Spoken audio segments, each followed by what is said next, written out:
Hallelujah! Sa kabanatang ito, Kabanata 38, ipinakita ang kalupitan at kaguluhan na dulot ni Matanglawin. Kilala niyo ba si Matanglawin?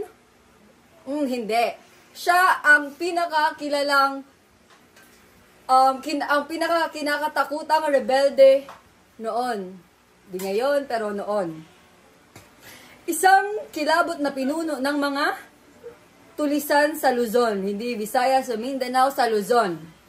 Ang kanyang grupo ay patuloy na lumulusob sa iba't ibang lalawigan sa Cagayan, Tayabas at Pangasinan. Dahil sa kanilang pananakot at pandarambong, alam nyo ba ang pandarambong? Ito ay ang pananakot.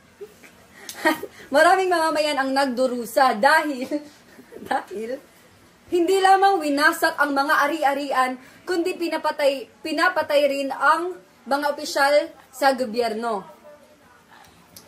Sinunog nila ang mga kabahayan at kabukiran, at yun na nga, pumatay sila ng mga opisyal ng hukom sa Tiani. Hindi yung panggabot ng puting buhok, kundi sa Tiani. Maraming tawang napilitang sumanib at makisama sa grupo ng ni Matanglawin.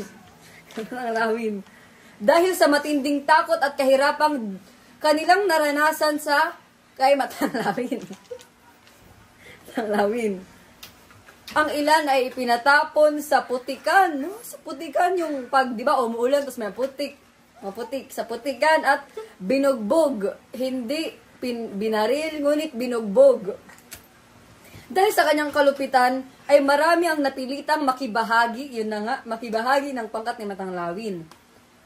Sa susunod na eksena, sa ikapitong bilanggo, ngunit hindi sa ikawalo, sa ilalim at hindi sa itaas, ang matinding init ng araw, hindi maulan, ngunit mainit, habang may tanikalang bakal sa kanilang mga bisig. Sila ay mga pagod, gutom, at uhaw. At mga uhaw. Dahil wala silang pagkain at inumin. Ngunit hindi sila pinahinto ng mga gwardya.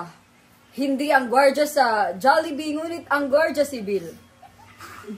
Ang isang gwardya ay tinatawag na mautang, hindi yung sa 5-6, hindi yun na mautang, tawag yun sa kanila, ay labis na pagmamalupit. Palagi niyang hinahampas ang mga bilanggo at iniinsulto niya ito.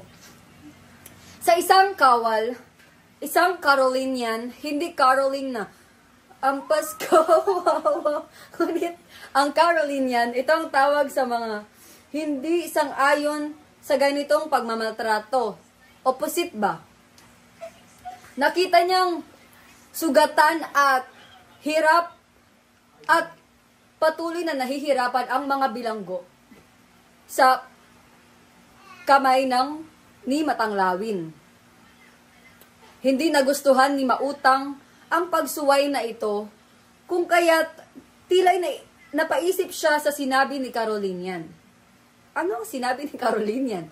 Basahin niyo sa libro. Sa isang bahagi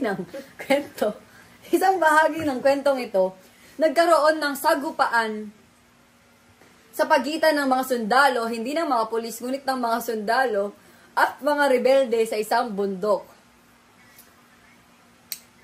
May isang sundalong nabaril at hindi nabugbog, nabaril at natamaan sa ulo habang nasa itaas ng isang bato. Napilitan siyang bumagsak at namatay. Namatay siya at napilitang bumagsak. Sa gitna ng labanan, ang mga sundalo ay nagpatuloy sa pagsugod. Sugod, mga kababayan! Ganun ba? At isang kawal ang nagdesperadong sumigaway! Ano, ikaw ang Carolinian? Nasaan ang husay mo sa pagtudla? Ano ang pagtudla? I-search nyo na lamang sapagkat hindi ko rin alam. Hindi natinag ang Carolinian, Ngunit, kita ang matinding hirap ng sitwasyon. Nakita nyo ba? Hindi, dahil wala kayo ron. Sa pagtakas naman ni Kabesang Tales, ay isang matandang lalaki ang nakita sa gitna ng labanan. Si Kabesang Tales. Napansin ng Carolinian na tila may kinakatakutan si Kabesang Tales. Takot siya, ganun. Nang makalapit siya sa isang lalaki, napagtanto niyang ito ay si Tandang Selo, ang kanyang ama. Ama, hindi ina. Dahil siya ay lalaking matandang Selo. Na patuloy na naglalakad kahit sugatan at mahina na ang katawan. Hindi ganitong katawan, ngunit pang lalaking katawan. Yun lamang at ang